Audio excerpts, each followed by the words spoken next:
Oh boy. Look at that big one.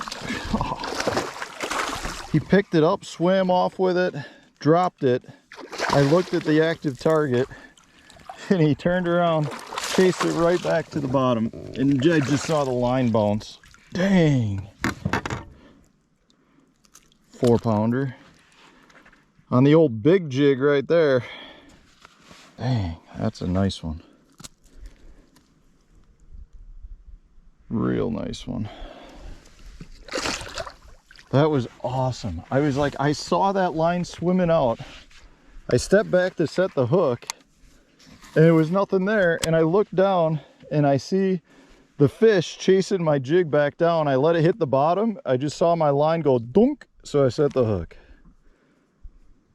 That was awesome. We're out here today, guys, flipping around a big full-size jig. This is one of my favorites. This is the Dirty Jig Scott Canterbury flipping jig, and we're fishing it a little different than I normally would. So I'm almost in a way swimming it, but it's because the bottom is covered in black filament, just nasty stuff. So I've taken a big Berkeley meaty chunk, put it on the back, and I'm really letting it fall. I'm letting it hit the bottom, but I'm really just kind of swimming it around.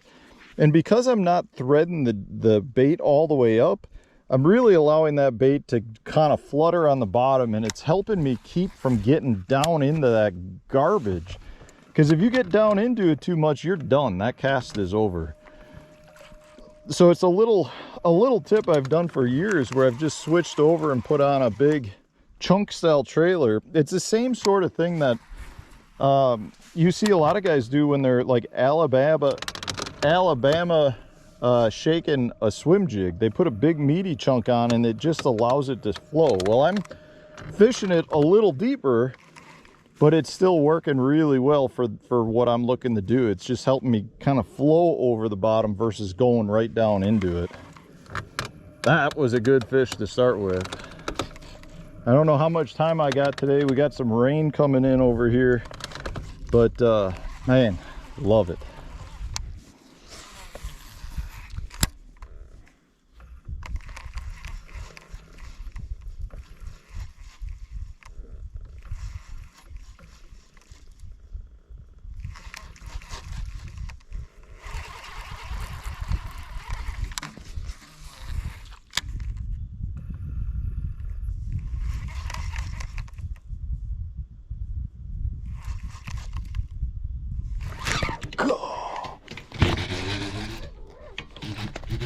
What is that? Oh my gosh, guys, that is a giant.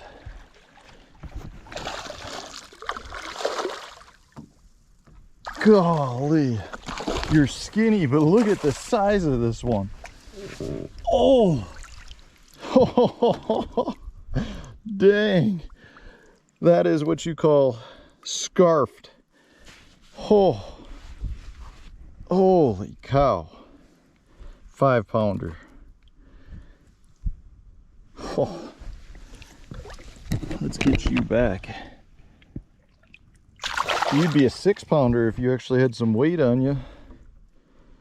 That was awesome. That's, I mean, just swimming it. Like, these fish, I don't even think the fish like to get down in that bottom because there's so much stuff down there. And it's like, I let it hit the bottom and then it's like a lot of little pops, and I'm just really trying to get it almost to probably look like a leech or something. That fish hit it so hard, like ripped it right out of my hands hard. It's just one of those things. If you bury too much in every one of these stumps that are out here, so that's what I'm fishing. Like I'm using my active target to find the stumps. I'm not seeing the fish though, but like you can see, like if I pan around, like that's a big stump right there, but you can't see it on the surface, and we're in about 6 foot of water. So I'm just going slow through this big stump field, casting at a bunch of these stumps, just trying to generate some strikes. And I know the fish are out here right now because the water is actually really low, and I think a lot of the shoreline cover that the fish are generally in, they're not in right now. I mean, you can go up and fish around the bank, and it's just, you can't even get your boat close enough to the bank, which is generally probably got about 2 feet of water on it. We've had such a dry end of the year here that I think these fish are just really relating to these deeper stumps. The thing is, you don't see most of them, so you're really out here just trying to, you know, throw to as many targets as you can. And, you know, I know everyone thinks with your forward facing you're throwing at the fish. I'm not throwing at fish. I wish I was throwing at fish. It would make me that much more efficient, but I'm throwing it like every stump that I can and swimming it by. And the thing is, most of these stumps have this moss balls on it, so it's, if you even get too close to the stump, you end up getting some of that black filament on it, and it also makes it really tough to even try to see the fish, just because there's so much stuff coming off of it that the fish just get right up under it. But swimming this Canterbury jig is just working really, really nice. This is the stuff I'm talking about. It's this stringy filament stuff. It grows in like balls and just covers the whole bottom. Really difficult to fish anything that's not weedless or, you know, up off the bottom a little bit. And, you know, I could try to throw a treble hook. I'd have it on every cast. I'd try to, you really, ooh, that was a bluegill, I think. You really run into a lot of issue just finding anything that can come through it. The jig is definitely one, a big bulkier profile is definitely one that I've been able to definitely make work over the years, but it still can be frustrating. Choosing the right weight a lot of times is the key. You know, if I was up a little bit shallower, if I was up in that 4 foot range, I probably would be fishing like a 3/8 ounce, even down to a 1/4 ounce. In this case, you know, I'm fishing a little deeper, so I've got a 1/2 ounce, because the jig's really not falling fast at all. And not only is it not falling fast, I generally am not letting it free fall. I'm trying to keep the line have a little bit control in it, which helps also slow the fall, and it keeps the bait more flat versus falling nose down. If it falls real nose down, that's when it can get up into some of that mossy stuff. If you can keep the bait more horizontal in the water column, you tend to let it sit on the bottom, hook side up, and that's where you're okay. It's not even the hook generally with a jig, or like anything weedless, it's not even the hook necessarily that gets the black stuff, it's the hook eye. So if you drill something heavy down into that can cause some issues, because as soon as you pick that eye up, the eye hooks some of that moss and your cast is done. So if you can get your bait to sit horizontal, you're in a much better position.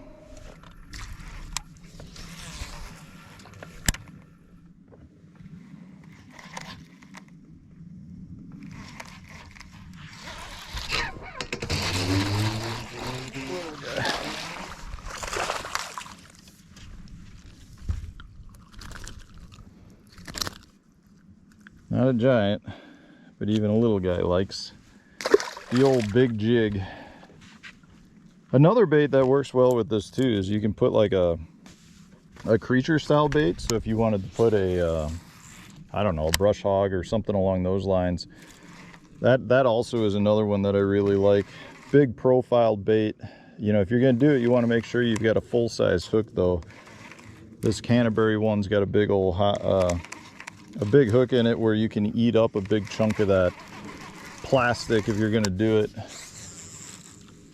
It's definitely a big fish method. You will catch some smaller fish like that too, but you usually will eliminate a lot of those smaller bites and really start you know, I'm not going to say you only get big bites, but you definitely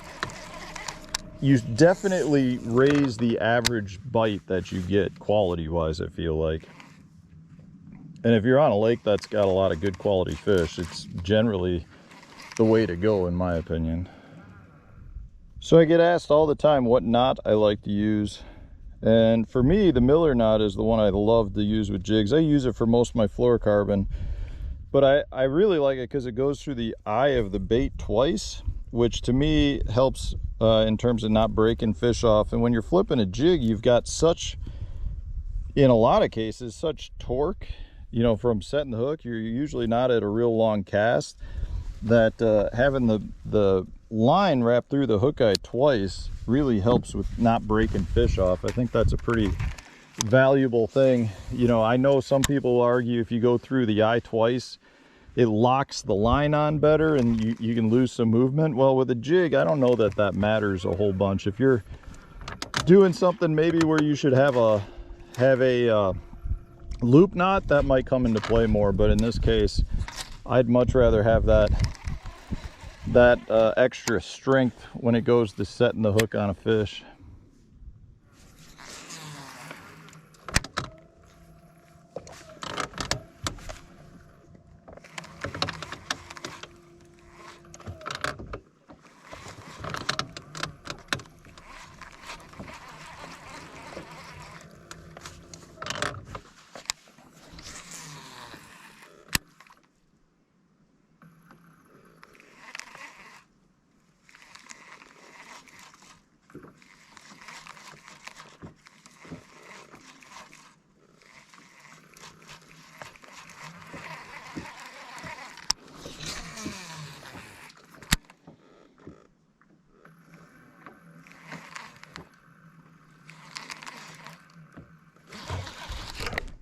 Oh boy. Nice one.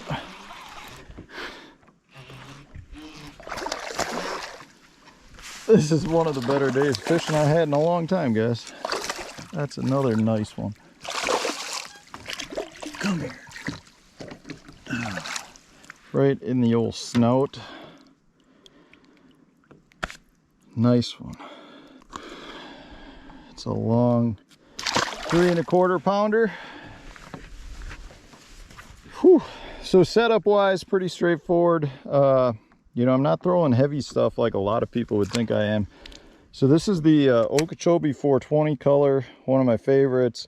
Sapphire blue on the meaty chunk. And then I've got 17-pound Berkeley 100% fluorocarbon. And then that's to a rod that I build. It's the NMB 874 MHX blank. So it's a 7.3 medium heavy fast action, kind of an all-purpose rod. And then I've got a Abu Garcia Xenon X 8.0 to 1 bait cast reel. I like to be able to pick that line up fast and catch up to the fish. Man, we're catching some nice ones today.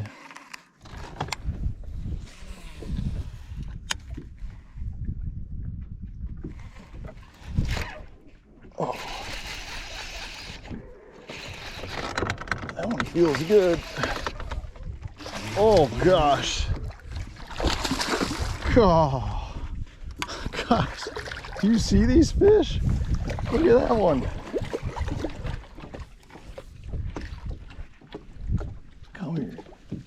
Oh gosh. That's another 5-pounder. Look at that. Oh, just gone.